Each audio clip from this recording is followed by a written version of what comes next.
हम लोग बात करते हैं क्वालिटी नंबर 14, जिसको हम लोग बोलते हैं निर्भय। एक तरीके से हिम्मत, दोनों शब्द इसके लिए उचित हैं। ज्यादातर हिम्मत इसको ज्यादा इसलिए कहते हैं क्योंकि हिम्मत में संतुलन होता है। हिम्मत में 3 तर्ज होते हैं। एक हिम्मत होती है कि सोचने में भी हिम्मत लाती है, फिर उसके बाद होता है भागीदारी में भी हिम्मत होती है, और उसके बाद होता है बुद्धि लगा के उस चीज को करने में भी हिम्मत होती है। तो हिम्मत के 3 पहलू होते हैं। सोचने में आपकी हिम्मत आनी चाहिए, आपके क्रिया में हिम्मत आनी चाहिए, और कार्य को पूर्ण करने में भी हिम्मत रहनी चाहिए, तभी तो वो पूरा होगा। तो हिम्मत में बहुत जरूरी, ये बहुत एक महत्वपूर्ण पार्ट है, क्योंकि ये क्या करता है, मुख्य रूप से आपकी हिम्मत के जरिए चीजों को सामने लाता है। हिम्मत के जरिए हमें पता चलता है कि ये व्यक्ति हासिल करेगा अथवा नहीं। ये है हिम्मत का पार्ट। तो हिम्मत बहुत जरूरी होती है। मेरी आपसे दरखास्त है कि हिम्मत को दर्शाइए, क्योंकि आप अगर नेतृत्व कर रहे हैं और अगर आप में हिम्मत नहीं होगी तो आपकी जो टुकड़ी है, जो आपकी सेना का हिस्सा है, वो आपसे प्रेरित नहीं होगी। आपका नेतृत्व शून्य रह जाएगा और संभावना है कि आपकी सेना जल्दी ही हथियार डाल देगी। नेतृत्व बहुत जरूरी होता है। आपको याद हो तो द्वितीय पानीपत युद्ध में हेमू यानी हेम भार्गव अकबर के सेना के विरुद्ध लड़ा था, जिसमें मानसिंह अकबर की सेना का नेतृत्व कर रहे थे। अब हेमू ने गलती क्या की कि वो हाथी पे बैठ के लड़ रहा था, और किन्हीं परिस्थितियों में उसने सोचा कि बेहतर के लिए हम नीचे उतर आए, घोड़े में आ जाए। तो घोड़े में आके लड़ने लग गया। अब हुआ क्या कि लोगों को लगा कि हमारा सरदार मारा गया, हमारा नेतृत्व करने वाला ही गिर गया, क्योंकि वो हाथी में दिख नहीं रहा था। हाथी ऊंचा होता है, घोड़े नीचे होता है, और दिखा नहीं। और ये दुर्भाग्यशाली रहा द्वितीय पानीपत युद्ध में, नहीं तो शायद हेमू जीत जाता और अकबर की सेना हार जाती।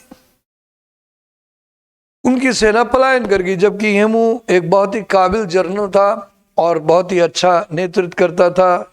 उसके पास जो सैन्य कौशल बहुत अच्छा था, वो निश्चय जीतता, ये आकलन में है, बट हार गया क्योंकि आपकी हिम्मत नहीं दिखी, यानी एक परिस्थिति वश गलत दिख गया। इसीलिए नेतृत्व करने में ना ही परिस्थिति बल्कि आपको अभिव्यक्त भी करना चाहिए, दिखना भी चाहिए। अब वो दिखे नहीं, थे तो सही पर दिखे नहीं, तो लोग हतोत्साहित हो गए। आप अगर अपनी निर्भय नहीं दिखेंगे, आप बिना भय के नहीं दिखेंगे, तो होगा क्या? आपसे लोग बोलेंगे लीजिए नेतृत्व करने आए हैं और खुद ही भय से ग्रसित हैं। इसलिए बहुत जरूरी है कि आप निर्भय दिखें, भय से शून्य, तभी आप दूसरों को प्रेरित कर पाएंगे। उसके लिए बहुत जरूरी है कि आपकी हिम्मत बातों में, आपकी सोच में भी होनी चाहिए, बाद में आपकी क्रियाओं में भी होनी चाहिए, और उसको पूरा निरंतर करके कंप्लीट भी करना चाहिए।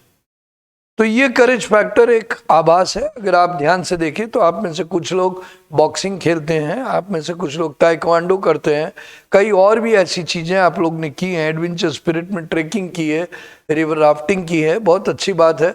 तो ये सब आपका दिखाता है कि आप निर्भय हैं, कुछ मामले में हिम्मत करते हैं। अब वो संतुलित में करते हैं। आप निर्भय में मूर्खता नहीं आती कि आप पता चला एक कहीं से कूद गए तो बिना कुछ पहने, पैराशूट पहने ही जहाज से कूद गए, ये नहीं चाहिए हमें। उसमें सम्मान, बुद्धि युक्त हमें चाहिए कि आप बहादुरी दिखाएं, हिम्मत दिखाएं। अब इसमें बहुत जरूरी है, कहाँ पे देखती है एसएसबी? आपकी कहानियों में। आपकी कहानियों में जब वो दिखता है कि आपने एक पात्र को लिया और उसने हिम्मत दिखाई, और उसने बुद्धि कौशल के साथ साथ हिम्मत से ना ही कार्य को पूर्ण किया बल्कि दूसरों को प्रेरित भी किया, बहुत अच्छा लगता है। इसी तरह वाक्य में भी आपने निडरता का वकालत की, निडरता की पैरवी की, बोला कि निडर होना चाहिए, हम लोग को आगे बढ़ना चाहिए, इसलिए वो भी अच्छा दिखता है। इसके बाद परिस्थितियां आई, उसमें दिखा कि ये हो गया, कोई आगे नहीं बढ़ रहा, तो वहां पे आपका पात्र आगे बढ़ा, निडरता दिखाई, बहुत अच्छी बात है। इसी तरह आपके वाक्यों में एसडीटी में दिख जाता है, इसी तरह आपके इंटरव्यू में दिख जाता है, इंटरव्यू में आपको परिस्थिति दे देते हैं, इसी तरह आपको जीटीओ में वो लोग देख लेते हैं। खासतौर से जीटीओ में जब आप इंडिविजुअल ऑब्स्टिकल टास्क करते हैं तब आपका भय और निडरता दोनों दिखाई देती है। वहां पे भी आपको जब चल रहा है किसी में तो निर्भय दिखने के लिए हवा में लटक के थोड़ी चलेंगे, जो वहां पे संसाधन दिए हैं उनका सदुपयोग या बुद्धिपूर्ण रूप से इस्तेमाल करके करेंगे। तो ये आपको करना है।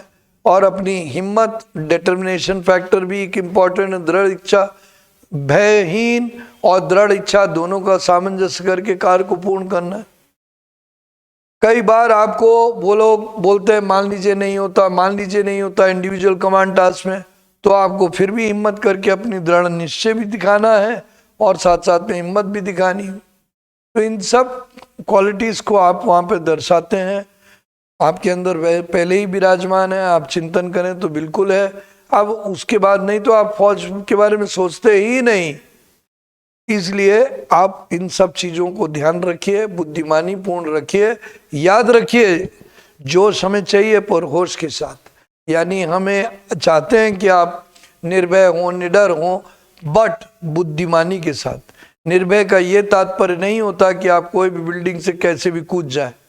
हाँ, निर्भय का ये तात्पर्य होता है कि आप अगर बिल्डिंग से आपको कूदना जरूरी है किसी कार्यवश, तो संतुलन पूरा, रस्सी वस्सी और बाकायदा जैकेट सब पहन के बाकायदा हिम्मत से और संतुलन से और बुद्धिमानी से कूदें ताकि आप सुरक्षित नीचे उतरे। ये इसका पूरा तात्पर्य। तो उम्मीद है मेरी ये बात आपको समझ में आई होगी। ये विशेषताएं बताना ज़रूरी है क्योंकि आप जानते हैं कि एसएसबी का मूल्यांकन इन्हीं विशेषताओं के लिए हो रहा है।